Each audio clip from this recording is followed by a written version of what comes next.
Makanya ketika kita berdoa di Fatihah, rungokno tenan.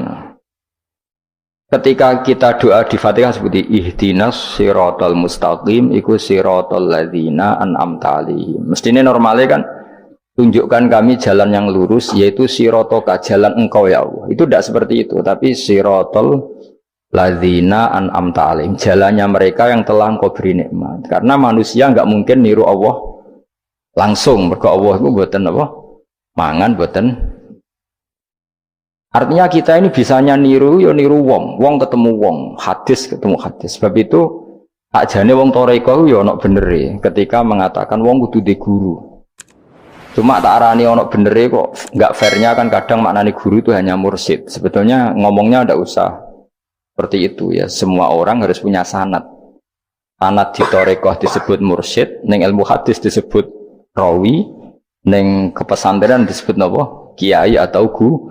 Tapi problem sebagian orang itu kan asobia, torikoh, yang penting itu duwe apa? Mursyid. Anak mahasiswa penting di dosen. Karena apa itu tadi rungokno tenan, awas kena salah. Orang itu ndak bisa niru Allah, sing iso ditiru padha-padha manusa melane ihdinas siratal mustaqim siratal ladzina an'amta. Anut dalane wong sing telah engkau beri nikmat. Ya, yang telah itu siapa? Ya sing wis mati. Iku sing mesti kena dinut sing wis mati. Tapi problem wong mati niku terserah sing nyejarahno. Padha wae iki misale anut Abdul Qadir Jilani utawa anut Imam Ghazali, rawine hop. Utawa penafsirnya goblok. Ya mau kados kula ngaji sore tak contohno, ana wong soleh alim jagungan mbek wong ayu utawa ketemu wong ayu takok-takokan ning perapatan. Terus mbok simpulno nak ngono jagungan mbek wong ayu iku. Lha kan goblok banget. Padahal iso wae wong iki faktor tangga sehingga ngregani utawa kebetulan cawe wedok mau takok bab haid. Gelem ora gelem kan kudu dijawab. Dan kesunatane jawab pancen ning perapatan, nek omah rapati sunat. Tak jamin secara fikih. Semakin di depan umum semakin baik karena ketemu perempuan yang tidak mahram baik di depan umum maupun baik dhewean. Baik di depan umum. Tapi kadang-kadang wong sing iso ngaji malah ngono kok ngarepe wong akeh tok dhewean malah bahaya tuh bocah kok. Wong ora tau ngaji repot. Makanya kiai-kiai itu nak nyemak mbak-mbak itu rata-rata malah di depan umum. Memang bagus di depan umum kalau ketemu orang yang tidak mahram. Mergo pikirane wong ora macam-macam. Pantangannya seperti Dewi Nabi la yakhluwanna rajulun bimra'atin. Ndak boleh orang persepen. Ya dadi kan ati tangga ayu, nak ben jagongan ku depan umum. Ben ora macam-macam. Nak kono gelem lho. Mestine ora gelem jagongan wek elek. Tapi kadang orang berpikir, ojo ngarepe wong akeh mari ditiru. Lah asal di depan orang banyak itu harame rapati nemen koyok dewi. Tapi kan tetap nak disimpulno itu boleh repot. Baleni malih ya dados dalane Allah iku kudu niru wong, ora oleh langsung niru Allah mergo Allah iku mukhalafatul lawati niru wong. Mulane wazkur Ismaila wal Yasa. Kanjeng Nabi sing kekasih Allah kon niru Nabi Ismail, Nabi Yasa, Nabi Nabudal. Maksudnya niru wong. Kali Ismail di prestasi mengorbankan dirinya untuk abahnya. Iku ngewangi bangun apa? Ka'bah dan siap disembelih. Nabi Yasa di prestasi seperti ini, Nabi Dzulkifli punya prestasi seperti ini. Iku dawuh pangeran kena eling aku, iku eling hamba-hambaku sing saleh. Mergo eling Allah langsung tuh tidak bisa karena ada problem apa? Allah itu mukhalafatul lil hawadis. Saiki wong udah ora iso ngaji, muni langsung anut Kanjeng Nabi. Anut Kanjeng Nabi itu artinya apa? Pastikan riwayatnya benar dulu. Nabinya pasti benar, tapi riwayat yang sampai ke kita. Pertanyaannya bukan kita anti anut Nabi, memastikan riwayat itu benar atau tidak. Setelah riwayat itu benar, maknanya benar enggak? Bisa saja maknanya salah. Kayak kelompok-kelompok yang mudah mengkafirkan orang itu maknanya hadis salah. Memang Nabi ngendikan laisa minna ya tidak termasuk golonganku wong sing tau bodoni. Tapi maksudnya Nabi dalam konteks itu tidak termasuk golonganku. Bukan berarti dia sama sekali tidak termasuk umatnya Kanjeng Nabi. Karena dalam banyak hadis Nabi ngendikan syafaati li ahlil kabair min ummati. Umatku sing tahu dosa lah berhak mendapat syafaat. Andai kan orang yang pernah bodoni langsung enggak umatnya Nabi, berarti menjadi kafir. Antuk dari hadis laisa minna. Ora termasuk golonganku wong sing nate bodoni man ghasyana. Banyak kalau nuruti itu banyak, tidak termasuk golonganku sing bodoni, termasuk golonganku yang itu kan banyak yang dicap Nabi enggak. Riwayatnya benar tapi pemaknanya salah. Makanya ada pepatah masyhur itu kalau dalam tradisi ulama itu, laula murabbi lama arafna rabbi walau lal ulama lama arafnal am. Iya, laula murabbi umpama ora ana sing didik aku, lama arafna rabbi. Kita ndak akan ngerti Tuhan ingsun. Ya, jadi misalnya kue urip ning alas, gak ana guru, gak ana apa, rom yo wit iki pahit, wit iki manis. Nah, banyu iku nyegerno kan ngono-ngono tok. Kowe roh pangeran kok ndi saja. Usah belajar filsafat sendiri. Paling rom kidang mbok bedak, roh celeng mbok bedak. Jenenge ra ono siapa-siapa. Mulane laula murabbi lama arafna rabbi. Jadi kita tahu Allah barokah para murabbi wong sing didik. Jika hubungan kita dengan Allah itu ya nurut sing didik. Ya jenenge laula murabbi lama arafna rabbi. Terus nomor loro walau lal ulama lama arafnal anbiya. Andai kan ndak ada ulama, kita juga gak ngerti nabi. Kowe kok sithik-sithik sunah rasul hadis sing nerangno sapa? Kalau kowe ngerti nabi ku nak sujud iku ngene, kowe jare sapa? Iku sangka sallu kama raaitumuni sholli. Sahabat nyekseni sujude Nabi, tabiin nyekseni sujude sahabat, tabiin nyekseni sujude para tabiin, terus sampai kula ngerti sujude Mbah Mun niru Mbah Zubair, niru Mbah Karim Nirboyo, terus niru sampai Mbah Hasyim niru Mbah Mahfud niru sing aran Anatut Talibin Nabi Bakar Sato. Beliau niru Utsman Ad-Dimyati, terus niru Sayyid Zaini Dahlan ya, terus saya Utsman Ad-Dimyati, terus sampai Kanjeng Nabi Muhammad sallallahu alaihi wasallam. Mulane walau lal isnad laqala man sa'a ma seandainya tanpa sanad maka orang akan ngomong sekena. Karena itu agama. Sehingga Allah orang ngendikan ihdinas siratal mustaqim siratoka, tapi ngendikane siratal ladzina. Kita harus ngikuti orang. Orang itu siapa yang bisa diikuti? An'amta alaihim, yang telah engkau beri nikmat. Saiki wong udah ora ngerti ngaji ngene iku, supaya anut Nabi. Karena kalau anut Nabi secara 100%, misalnya ke iso niru nyun sewu, misalnya iso niru hal tertentu. Terus kowe nak serampangan, saiki sampe nak bedheki. Kowe saiki misale wis iso niru Nabi salat qobliyah. Wis qobliyah niru Nabi, cingkrange wis anut Nabi. Wis misale, terus dia wis niru Nabi. Nanti kalau agama itu tidak ada riwayat. Nabi urip di Mekah Madinah, kenapa kamu tidak urip di Mekah Madinah? Misalnya pertanyaannya seperti itu. Maka yang ini terus panjang. Nah, memperdebatkan seperti ini itu tidak ada dulu lama. Mulai dulu nggak ada memperdebatkan seperti ini. Karena ulama lah yang tahu cara pandang usul fikih ini. Nabi ketika nempat di Madinah itu jenenge waqi'atu ainin, satu fakta. Sementara Nabi nak nasrul Islam itu misi. Ulang lagi ya, Nabi nempat di Madinah namanya waqi'atu ainin, satu fakta. Tapi Nabi nasrul Islam, menyebarkan Islam itu satu misi, satu himmah, satu cita-cita. Sehingga kalau ulama ditanya, kamu hidup di Madinah tapi nggak bisa menyebarkan Islam, dengan hidup di Uni Soviet dan menyebarkan Islam, milih mana? Sehingga Sayyidina Ali karramallahu wajhah itu milih pindah ke Najaf, ke Irak. Karena beliau menganggap Madinah sudah cukup aman Islamnya, aman peradabannya. Beliau ingin menyebarkan Islam di bawah kemana? Kufah, yaitu tenggene Najaf.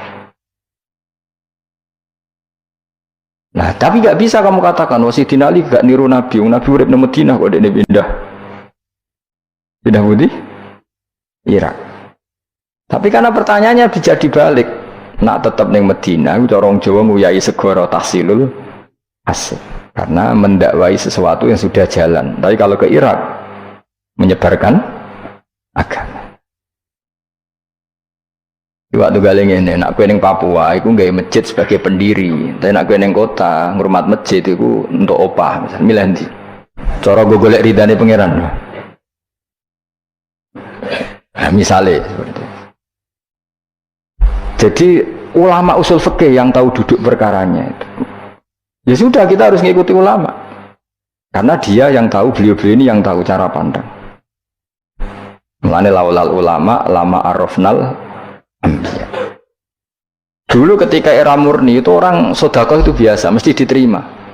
Hadiah ya biasa mesti diterima. Tapi ketika era Umar bin Abdul Aziz, beliau jadi khalifah, dulu seperti itu namanya sedekah, sekarang suap. Semenjak itu ada aturan baru, kalau orang sedang jabat kok dikasih hadiah orang berperkara itu enggak boleh karena potensinya. Dulu enggak kebayang ada suap itu, karena orang kalau ngasih ya ikhlas, bahkan diterima itu sudah senengnya bukan. Nah, ini enggak, salam tempel sidik ngatur kiai. Mulai dolim. Terus jalukane ora aneh-aneh, ora sekedar ngundang pengajian, jaluk swarga. Amit-amit tenan. Justru iku mari ra swarga, wong salam tempel ngono kok jalukane apa? Swarga. Jadi saya ulang lagi ya. Eling-eling makalah ulama, laula murabbi lama arafna rabbi walau ulama lama arafnal anbiya. Karena kita butuh sanad. Kalau kamu tanpa sanad, maka bayangkan Islam itu sesuai yang kamu bayangkan tadi. Jadi misalnya bayangkan Nabi itu figur yang begini-begini. Padahal kadang Nabi itu figur yang secara ilmu soleh itu malah kadang nggak iso nalar. Sing iso nalar itu ilmu yang riwayat.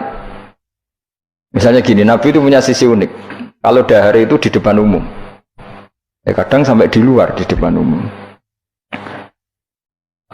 Terus kalau memperlihatkan sebagai manusia itu ya diperlihatkan. Kenapa? Karena Nabi jadi Nabi itu setelah Nabi Isa. Nabi Isa karena begitu sempurna malah kecelakaan dianggap pangeran. Sehingga Nabi itu kalau dahar itu di depan umum. Terus Nabi istrinya banyak. Karena untuk mempertegas bahwa Nabi itu tidak Tuhan. Karena ciri utama Tuhan itu tidak beristri, tidak beranak, tidak makan, tidak minum. Jadi kamu ini cara bahasa modern itu Nabi justru bikin kontra dengan Tuhan supaya kelihatan tidak sebagai Tuhan. Nak loro yo bangga, nak dahar yo bangga, nak ngombe yo bangga. Justru itu bagus. Itu di ranah ilmu. Tapi nak di ranah rasa, kowe kan seneng di panutan sing terkenal atau mangan. Terkenalir atau ngombe kan kesannya kan luweh keren. Tapi secara ilmu itu tidak bagus karena nanti ada potensi kecelakaan dianggap Tuhan. Itu contoh-contoh kecil. Jadi itu ilmu. Loh, yang tahu itu ya tak ulang lagi ulama.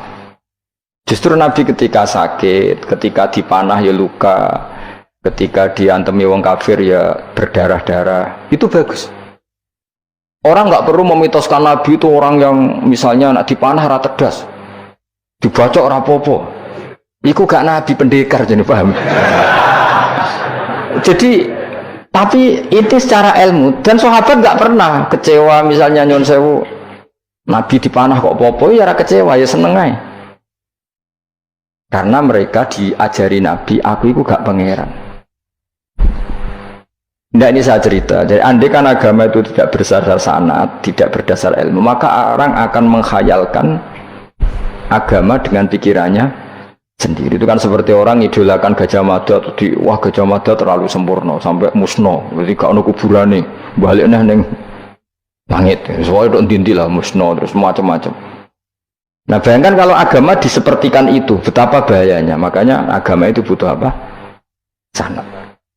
Karena sanad ini yang menjaga konstitusi apa? Agama. Makanya eling-elingin apa? Laulal ulama lama arafnal anbiya walau la murabbi lama arafna rabbi. Kita tidak pernah tahu Tuhan kecuali.